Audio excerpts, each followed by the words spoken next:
Hi, I'm Valeria from local Aromas in Italy, and today we're making the easiest recipe in the world with my sister Benedetta.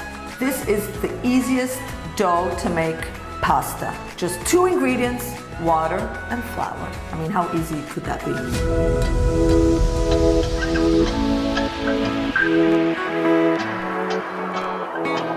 It's so easy. So you get an all-purpose flour, you just put the flour on the table, you make a little well in the middle, and you gradually incorporate the water. With a fork, you gradually incorporate and you mix the 2 ingredients together.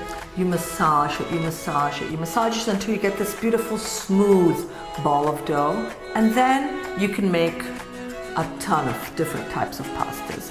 But since we love doing gnocchi, we're going to make gnocchetti. Now, every time there is etti, it means tiny. So they're going to be tiny little gnocchetti. Tiny little gnocchetti. So you cut the dough in parts. You start rolling it out. You want it super, super little thin, like a little snake. A super little thin snake.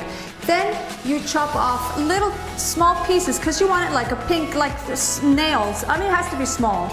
And you get the gnocchi board and you just roll them out one after the other. But unlike potato gnocchi, this is a little bit harder, so you really have to press, because again, what you want is to capture that little pocket inside that will then hold on to all the sauce and will make the eating experience so much more pleasant.